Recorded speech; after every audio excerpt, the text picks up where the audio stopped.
안녕하세요. 집가십입니다. 이번 영상에서는 고시원을 찾으실 때 어떤 점들을 봐야 되는지 설명을 드리겠습니다. 우선 약간 이거에 듣는 대상은 처음 고시원에 사시는 분, 그리고 자금의 여유가 많지 않은 분, 그래서 싼 곳을 좀 찾으시는 분, 그리고 뭔가 집에 많이 계시는 분들, 집순이 성향을 가지신 분들이 들으시면 좋을 것 같아요.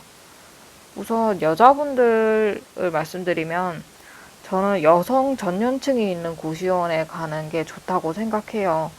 그리고 아예 여성 전용 고시원도 있는데 이거는 호불호가 좀 갈릴 수 있을 것 같아요. 오히려 여성 전용 고시원이기 때문에 뭔가 범죄에 타깃이 된다든지 그런 경우가 있을 수 있다고 들었고, 만약에 꼭 여성 전용 고시원에 들어가셔야 된다면 큰 길가나 유동 인구가 많은 곳으로 가셨으면 좋겠어요. 제가 왜 여성 전용층을 추천하냐면요. 여성 전용층이면은 그 층 사람들이 다 여자잖아요. 그리고 아무래도 집에 있을 때는 좀 편하게 있고 싶고 그럴 때가 많은데, 그래서 복도 밖에 나가거나 주방에 갔을 때 좀 더 편할 수 있을 것 같아요. 여성 전용층이면은. 그리고 두 번째로 고려하셔야 할 게 주위 편의시설입니다. 주위 편의시설은 편의점이나 마트 같이 물건을 살 수 있는 곳이에요. 그래서 편의점은 종류별로 있으면 있을수록 좋고, 그리고 마트는 잡화나 고기까지 파는 그런 약간 규모 있는 마트가 있으면 좋아요. 또 고시원에 살면서 밥을 잘 해드시지 않으시는 분, 그리고 밥하는 환경이 좀 열악하신 분, 그리고 밥을 잘 못하시는 분들은 저렴한 밥집이 있는가도 한번 고려해 보세요.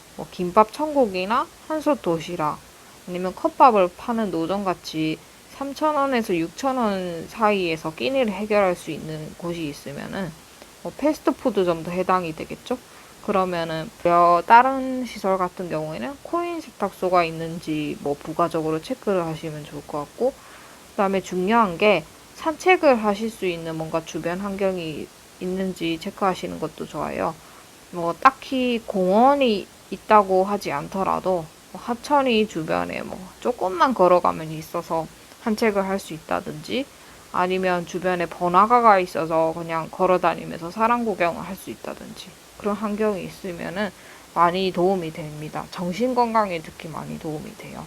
그 다음에 고시원 제공용품이 무엇이 있는지도 보셔야 되거든요. 세제나 휴지를 제공해 준다는지를 확인을 해 보셔야 돼요. 돈이 없을 경우에 세제나 휴지 사는 돈 아끼는 것도 정말 많은 절약이 되거든요. 그리고 또 중요한 게 주방에서 밥이나 김치, 라면 같은 거를 제공해 주는지도 체크해 보시면 좋아요. 밥이나 김치가 있으면은 내가 돈이 없을 때 이게 양식이 될 수 있거든요. 밥이랑 김치랑 계란 후라이랑 김만 있으면은 좀 간단하게 먹을 수 있고, 간장 계란밥을 먹는다든지 그렇게 할 수 있고, 김치볶음밥을 만들어 먹을 수도 있고요. 그래서 사는데 식비가 많이 들잖아요. 사는 집값도 많이 들지만 식비가 제일 많이 들 거란 말이에요. 그래서 요리를 할 수 있는 환경이 어느 정도 구축된 곳이 좋을 거라는 말씀을 드립니다. 아끼시면 2, 30에 식비를 해결하실 수 있는데, 그렇게 하시려면 요리가 가능한 고시원으로 들어가셔야 된다는 점입니다. 다음에 네 번째로 공용 화장실이냐 방한 화장실이냐 이 둘 중에 하나를 결정하셔야 돼요. 저는 개인적으로 공용 화장실을 선호하거든요.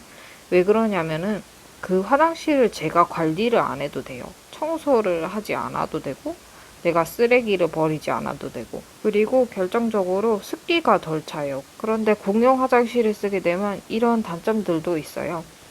바구니에 세안용품을 가지고 다녀야 된다는 거, 그다음에 사람이 많이 몰리는 시간에는 기다려야 한다는 거.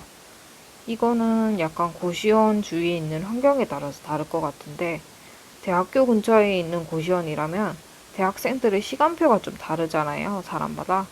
그래서 좀 공용 화장실을 쓰더라도 사람이 뭔가 번갈아서 들어가니까 그렇게 사람이 많이 몰리지는 않을 거라는 게 좀 있고요.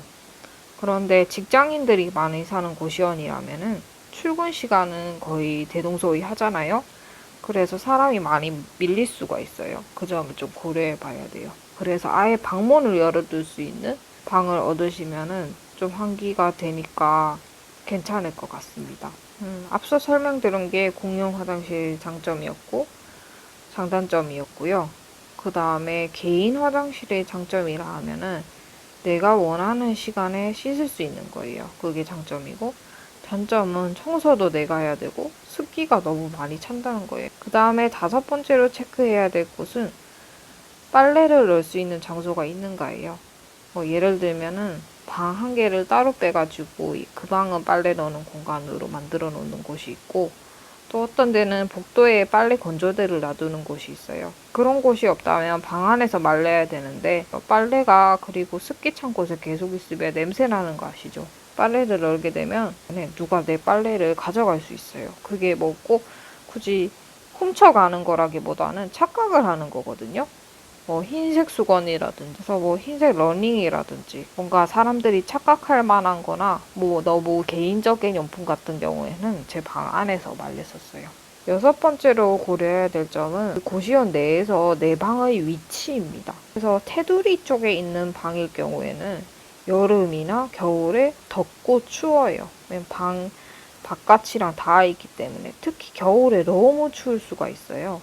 그다음에 뭔가 도로가에 있는 고시원일 경우에 뭐 매연이라든지 그런 안 좋은 공기가 너무 들어오는 게 좀 불편했고, 일단 방 위치를 좀 고려하시는 게 좋을 것 같아요. 내가 근데 창문이 없으면 너무 갑갑하다 하시는 분들은 뭐 겨울에만 내창방에서 사시다가 여름이나 뭐 그런 때 보통 봄, 가을 때는 외창방에 사시는 것도 괜찮을 것 같습니다. 그리고 입구 쪽 방을 좀 저는 비추해요. 입구 쪽 방은 뭐 왔다 갔다 하는 사람들, 특히 고시원에 사는 사람들이 아니더라도 좀 기웃거릴 수가 있거든요. 그래서 그다음에 사람 왕래가 많은 뭔가 중간쯤에 있는 방도 조금 비추해요. 그리고 주방이나 세탁기가 있는 방에 인접한 곳은 소음이 생각보다 심하거든요. 고시원은 그 방음이 잘 안 돼요, 일반적으로. 근데 주방이나 세탁기가 주변에 있으면 얼마나 시끄럽겠어요. 그래서 소음에 내가 많이 민감하다 하시는 분들은 이런 거는 꼭 고려를 해서 피하시길 바랍니다. 저는 세탁기가 근처에 있는 방에 살았었는데, 일단 고시원 주인분이 뭐 12시 이후로는 세탁기를 안 돌리도록 단속을 잘 하시는 분이라서 좀 괜찮았어요. 소음에 민감한 편이 아니기도 하고. 그래서 종합적으로 말씀드리면 입구 쪽 방이 아니고 뭔가 중간에 복도 중간에 있는 방도 아니고 주방이나 세탁기가 있는 방에 접한 곳이 아니면 좋다는 거죠. 그리고 총무나 원장한테 말해서 이사를 갈 수 있거든요. 어차피 처음에 일단 살아보시다가 안 좋으면 이사 가는 방안도 있고요. 그리고 특히 여성분들 좀 유심히 보셔야 될 게 10만 원대 후반이나 20만 원 초반대 고시원들 같은 경우에 출입문을 항상 열어두는 곳이 있어요. 그럴 경우에는 보안에 많이 취약하잖아요. 그래서 방을 보러 가셨을 때 출입문이 열려 있으시다면은 이거 항상 열어두는 건지 체크를 꼭 하시면 좋을 것 같아요. 건물에 고시원 말고 다른 시설이 있을 수도 있잖아요. 그래서 뭐 술집이 있다거나 그럴 때 술 취한 사람이 들어오는 그런 경우도 있어서 뭐 전화로 물어보실 수 있는 경우에는 물어보시고요. 아니면 직접 가서 보는 게 좋으니까 많은 곳에 발품을 팔아서 보시기를 추천드립니다. 네, 여기까지가 고시원 찾아보실 때 체크하셔야 할 점들이고요. 재밌게 보셨다면 구독과 좋아요 부탁드립니다. 감사합니다.